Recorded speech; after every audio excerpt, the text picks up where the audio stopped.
everybody. Welcome back to another episode of Author Eke. Today we have Eric Beetner, he's written a lot of books, and you can tell he's read a lot of books. so, and wanted me to remind everybody that is not a fake back screen. That is No. real books. All real. That is imagination that will run the gambit from A to Z and some numbers in between. So Eric, introduce yourself to the Author Eke crowd. Well, my name is Eric Beetner, and I have just published The Last Few Miles of Road, which is my 33rd book. Wow.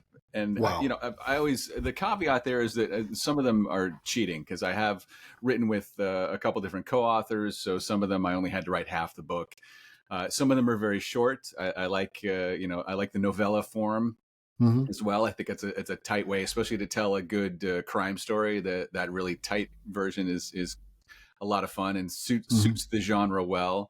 But a couple of those are ghostwritten, don't have my name on them, but I still count them. I still put in the work. You got to. So what's your how long have you been writing?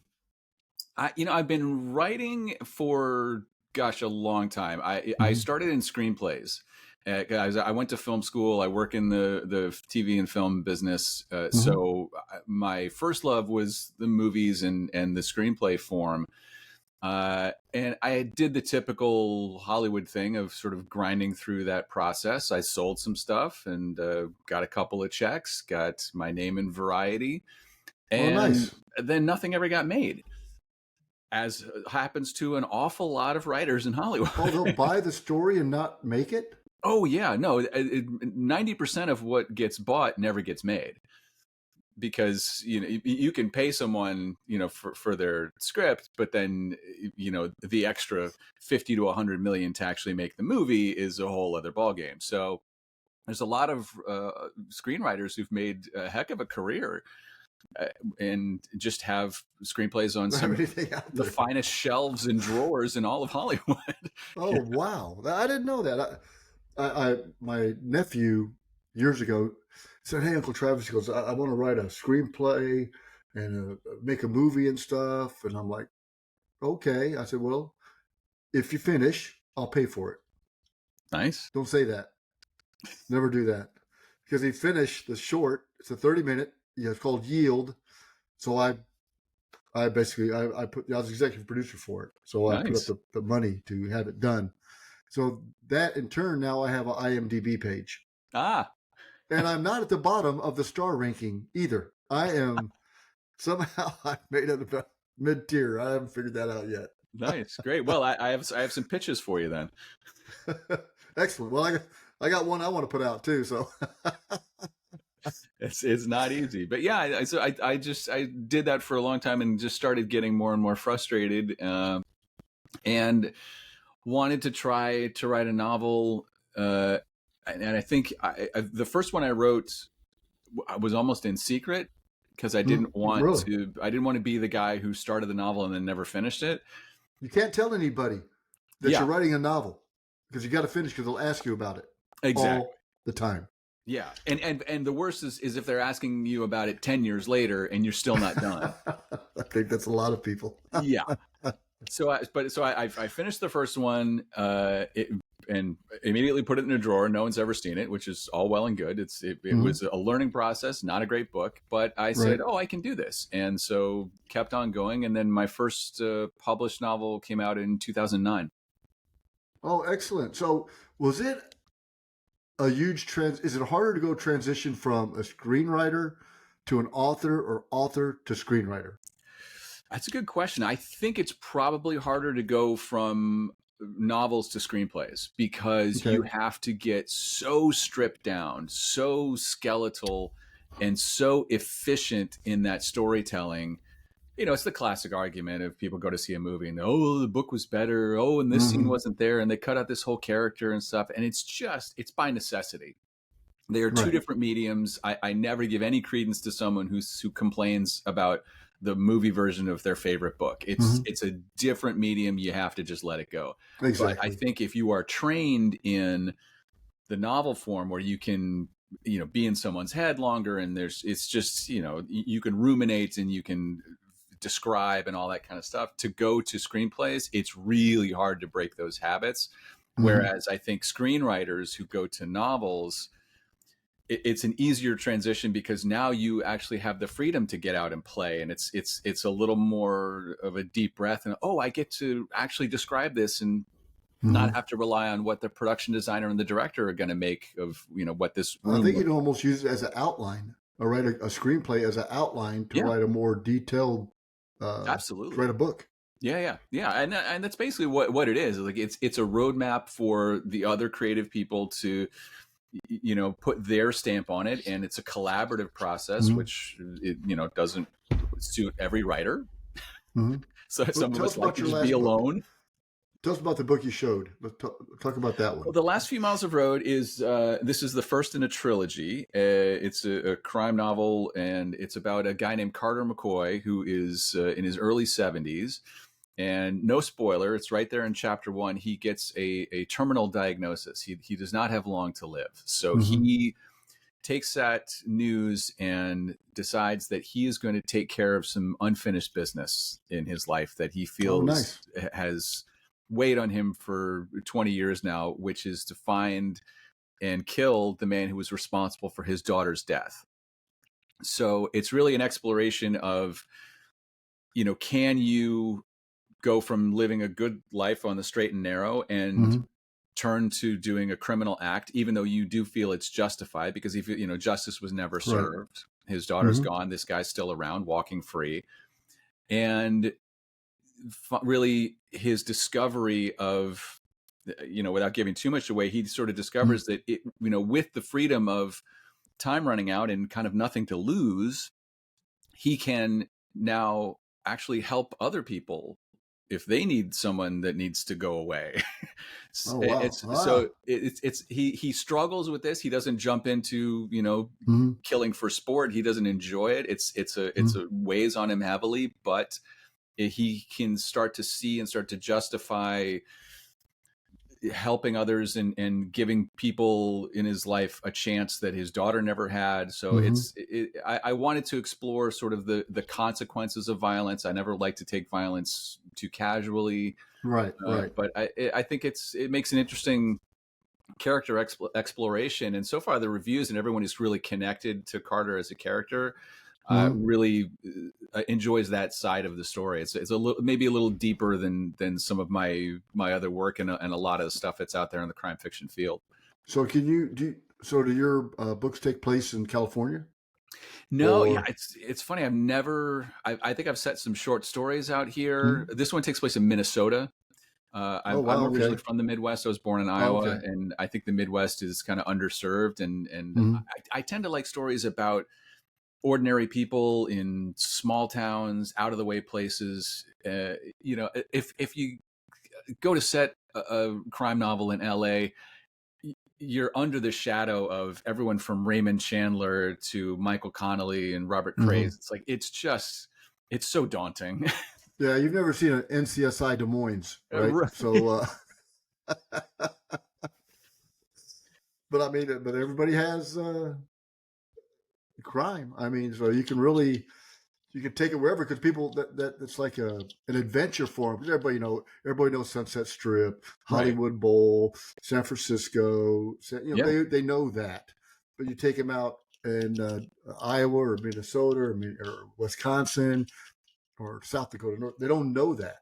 Right? They don't run through a cornfield or the Mississippi River or any of how the cities are structured. Yeah. Right. And they're probably not on as grid system as the new cities like Dallas. For sure. Or grid system. Yeah. And I think I'm more drawn to stories about small stakes, I think, in a way, because it's the kind of thing where, like, I'm never going to write a story about somebody, a James Bond saving the planet. I'm never going to do that. But I think if you're in a situation where your personal story might be the end of your world as you know it, and that's just as valid. And I think it lets the reader maybe connect a little closer to those kind of stories rather than I'm not going to see myself in the world's greatest assassin or the world's most amazing super spy. That's never going to be me. But a guy who got himself stuck in a tangled web of his own making by making some dumb mistakes. Yeah, I can relate to that.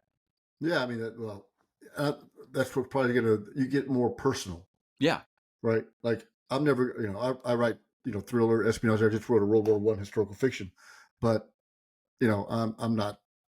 I enjoy that, but when you look at it from a more personal perspective, you can see yourself doing that, right? Yeah, Or exactly. or somewhere you've read over the years or seen. Oh, well, I remember that's something it's close to what I read about, Right. especially when you're a kid or something. I think it brings back the memories. So, Sure. how do you write? Do you write like in the afternoon or whenever? Is it is it like, okay, I'm gonna start today and not finish till 8 o'clock tonight, or how's that work?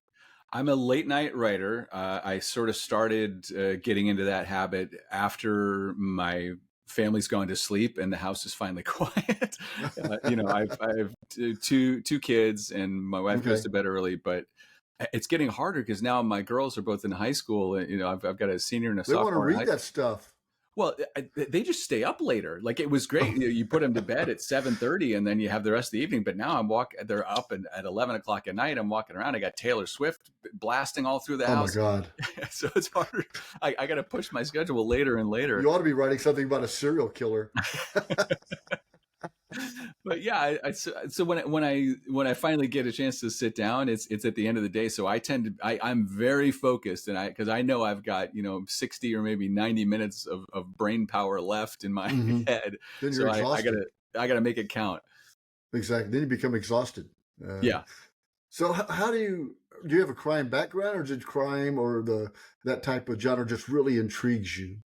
It intrigues me. I think it was the majority of what I read. Again, coming from someone who just was in love with films and film storytelling, I always loved, crime dramas. I love old film noir. So what's your favorite crime drama?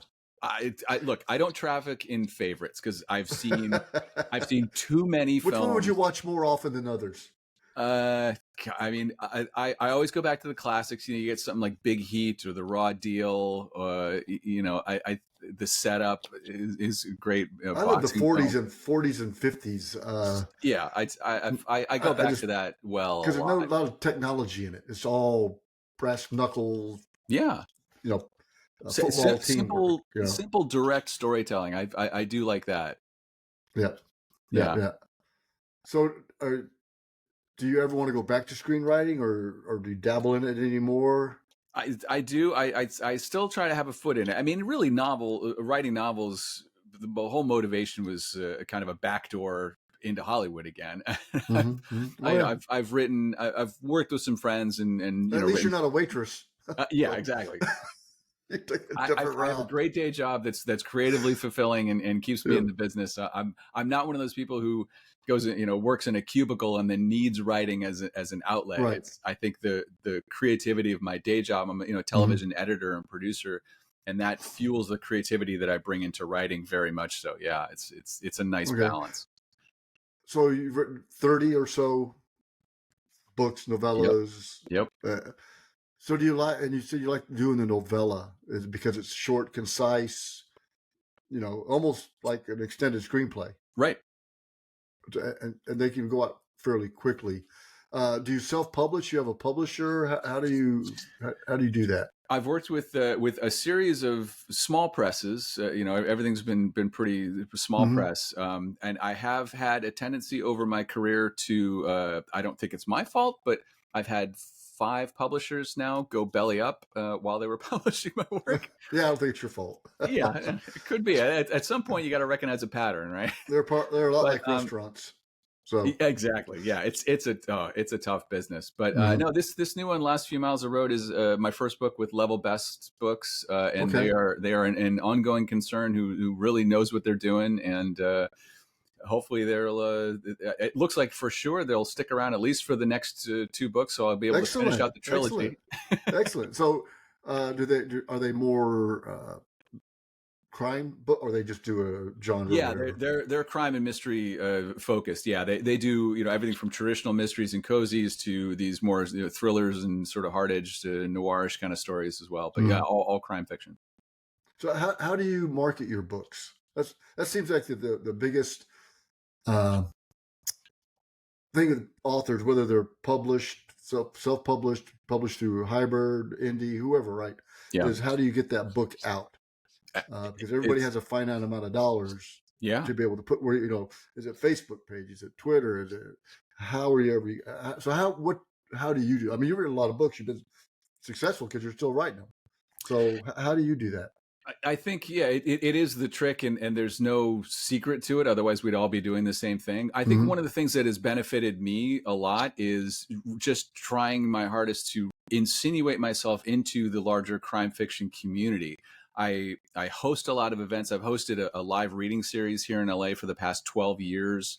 Oh So wow. I meet a ton of authors. I give them other opportunities. I Mm-hmm. give them platforms. I hosted my own podcast for 4 years. That Mm-hmm. I had to shut it down. It just got to be too much work, as you know. Yep. Um, Yes. but I'm putting myself out. I've emceed conferences, hosting panels and stuff like that. So I have met so many other authors, made so many contacts, and really kind of insinuated myself into the conversation as a peer with people who have much bigger book deals, sell a lot more books than I Mm-hmm. do. But I think by virtue of that, I'm I'm in the conversation, and I'm part of the community in a way that has been both really gratifying and has kept my name out there. It's like Mm-hmm. it's not a huge struggle to go asking for blurbs, because I know a ton of people, and I have a Mm-hmm. lot of people who I can ask, and if someone's too Right. busy, I can just go down the Rolodex and go to the next person. So I think really, it's funny. My good friend S.W. Loudon, who's a great writer, he and I hosted the podcast together.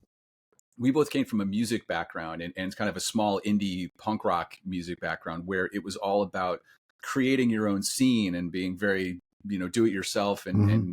getting out there, and just, oh, no one wants to give you a gig, well, let's set up our in the basement and play a show ourselves. So I think Yeah. I have that sort of mentality that I bring to it, of like, let's make a scene. We have all these people, we're all like-minded, we all want to help and support each other. Mm-hmm. It's not cutthroat in the way that screenwriting in Hollywood is, because that can be a Oh, I bet brutal, that's brutal just blood ruthless. sport. Yeah, but to step into the crime fiction community and to see the support and everyone willing to help each other, that was, oh, these are my people. And so I jumped in with both feet and said, let me help you. Mm-hmm. Maybe later on you can help me. If not, whatever. We're all boosting books and reading and crime fiction at the same time. Rising tide lifts all boats, let's hope. So Yeah. Yeah. I think you hit on something there that when I first wrote, I've only been writing for 2 years. So I wrote my first book. I mean, I kept it, I didn't let anybody read it till it was published, which was stupid. But because I didn't know. Right. Then my second book, I did a little better. This one coming out Wednesday, I'm doing a lot better. nice. What I found out is everybody tries to help everybody. It's like, you're not taking my reader. Readers read more than one book a year, right? Yeah. So there's a lot of camaraderie and a lot of helpful. Like Eric Bishop's helped me tremendously in my self-publishing space, right? I mean, Mm-hmm. I couldn't probably done it without him. So, but then now I, in turn, will help other people Yeah. because you're not. It's always good because then you get to bounce stuff off of folks, right? And you can know that, okay, they're serious about it, Yeah. because that's their credibility. When they write a blurb for you, that's credibility on their Right. part. So it's sincere. Yeah. Whether folks believe it or not, it's sincere. So now I reach out more. I've done the podcast for maybe 2 years in August because I didn't know what I was doing. So why not talk to people that know what they're doing, or have people on that want to do it, and then share this knowledge, because it's just, knowledge is power. Right. Right? And that you got to be able to share with it, and that's what I like about the community. No matter what people write, the genres, but everybody's willing to talk about it and talk to you and help each other out. Exactly. Yeah. Yeah. No. And like what you do is a service to all the other authors, and like you say, if it's readers listening in and finding a new Mm-hmm. author and a new book to read, or other writers who are, like you say, looking for a tip and looking for to work their way out of a problem they're having with their manuscript or their Yep. publicity or whatever. Yeah, it's great. And I get some cool books. Yeah. That's the one thing I Which, miss I about hear not about doing a the lot of cool podcast. books. I Is buy yeah, a lot of books. yeah, the books that used to show up at my door from publicists. That's the part I miss about not doing the podcast anymore.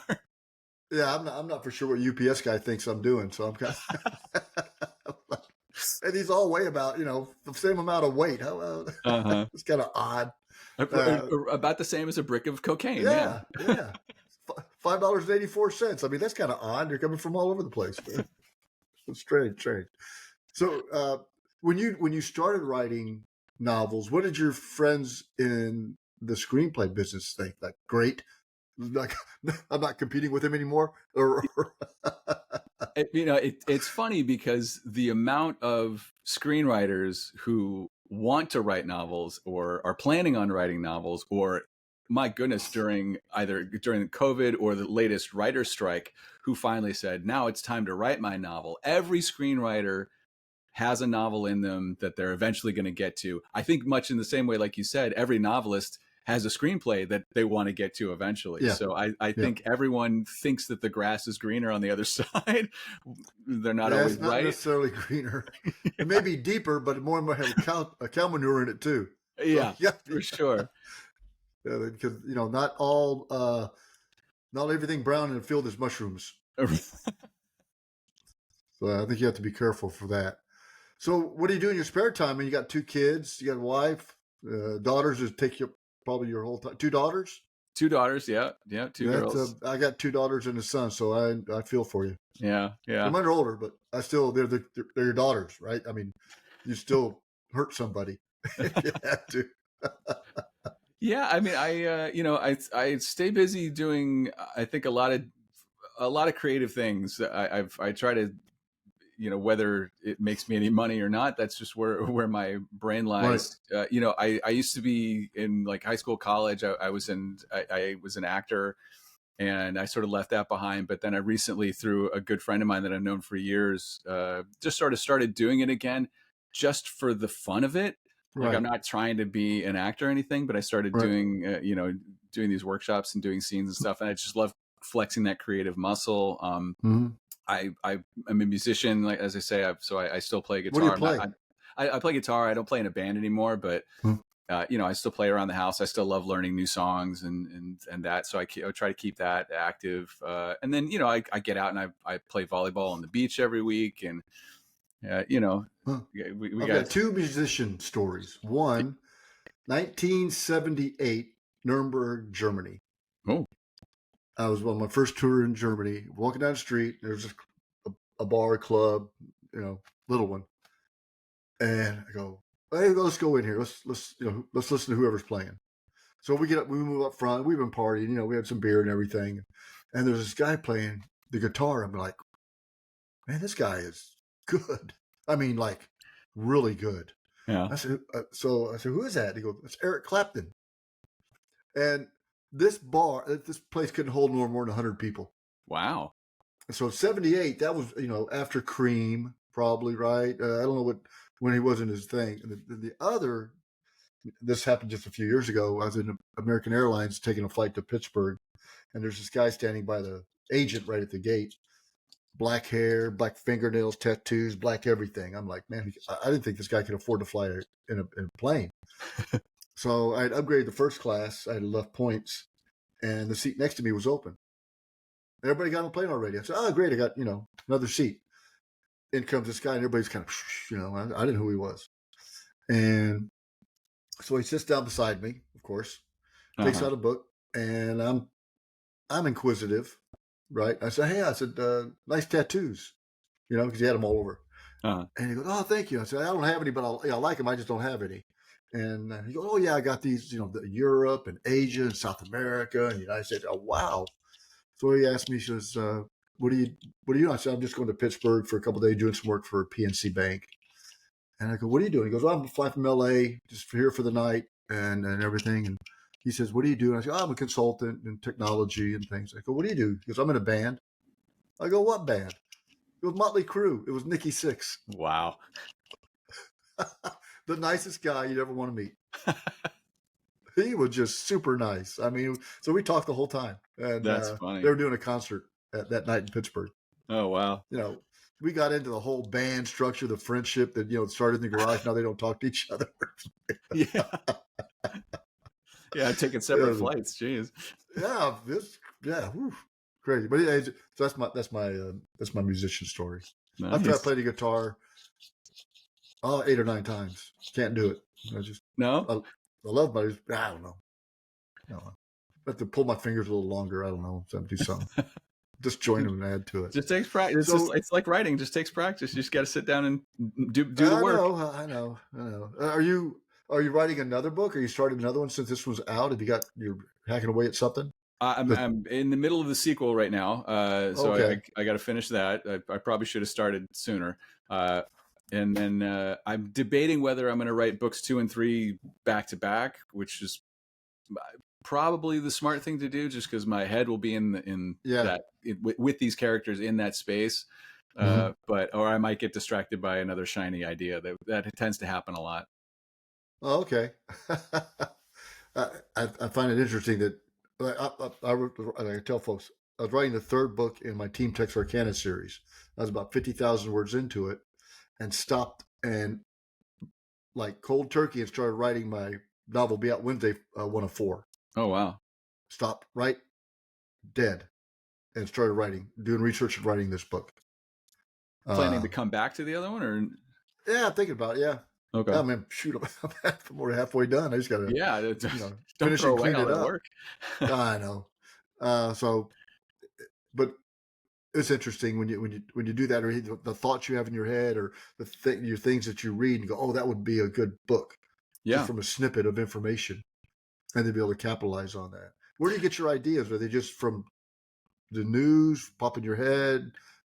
Yeah, I think it's just sort of from the ether. I always have a lot of ideas, and as you know, some of them you jot down something and you think, oh, that might be something, and then you think about it and you try to plot and you plan. And you go, well, okay, maybe that's only a short story. That's not a full novel, or you get plot ideas that aren't backed up with character, and then that's not going to sustain for a whole novel. So it really has to be about the character that you can then hang a plot on, rather than, I think, the other way around. That's how I work best. Anyway.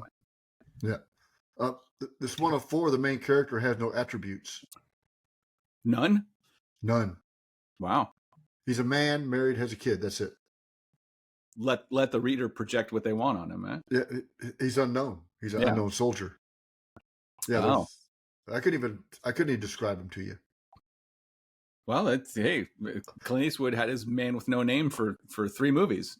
Yeah. So yeah, it's different. So you go to the conferences or any of these book conferences? Yeah, BoucherCon. I'm going to that one in Nashville, I think, this year. Great. All right. Well, I'll meet you there because I'm going to that one. This will be my 13th BoucherCon. Oh wow. Left Coast Crime is another. Is a really fun one. I just saw some. Jeff Goldberg, is that? I think that's his name.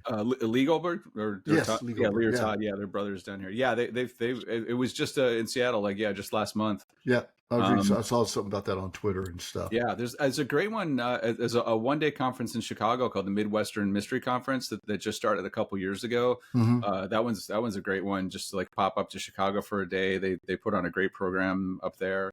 Huh. Yeah, I think it's really valuable. I think the first couple times you go there, you have dreams of networking and meeting your future agents and all that kind of stuff, and then you go there enough times, it's really just about seeing old friends that you don't see a lot, being able to hang out, talk shop with other writers. Yep. It's much more about, I think, the social aspect than selling books. Yeah. I'm not looking to sell anything. I mean, I'm not. Yeah. I mean, no. Luckily I've done the podcast. I know a lot of authors that'll be there, so I don't have to, and I'm pretty extroverted anyways. So You'll fit right in. wife Yeah, says I've never met a stranger. Yeah, most of the people, it takes a couple hours at the bar before they really loosen up and they get out of their own heads, because most writers are introverts for sure. Oh yeah, yeah. When you can tell when I interview some of them, you can tell they're like, oh, or they don't like they're more the creative aspect of it to be able to, their work is them. Yeah. Right? Yeah, I think that's why I've been able to do so well and get asked to host things so often. It's like, because I'm one of the few people who's not afraid of a microphone. Like I can stand on stage and it's okay. I think, and again, like that experience of being an actor on stage or being in a band in front of people, like there's nothing that a crowd at a book conference could do to me that's worse than what I faced being in a band that nobody liked. Yeah, I have a sales background, technical sales background. So I've spoken at conferences all over the world. You're not going to take me outside and beat me up. You're not going to roll a piece of paper and poke me in the eye with it. Right. Yeah, you're good to go. Pretty confident guy. So where can everybody get a hold of you, Eric? Where can everybody find you? Well, I'm on the usual social media. I'm on Twitter, Facebook, Instagram. It's all just at Eric Beetner. I like to keep it simple. And then my website with the incredibly creative title of ericbeetner.com. All the usual places. One of the first on the internet. You got your whole name with a .com. So that's right. Yeah. Now I had to come up with something like, what am I going to call this thing? Because everything's already taken. Yeah. How many Travis Davises can there be? But there's a lot. Trust me. Well, Eric, it's been a pleasure. Let's see your book again. Let's see everybody show that bad boy. Last few miles of road. All right. Good, nice cover. Excellent. Made it myself. Really? Yeah, I've done Photoshop. I've done over 100 book covers now for people. It's again another thing that I just I don't think I'm great at it, but people keep asking me to do it, and it's something that I dabble in, and why not? I love helping.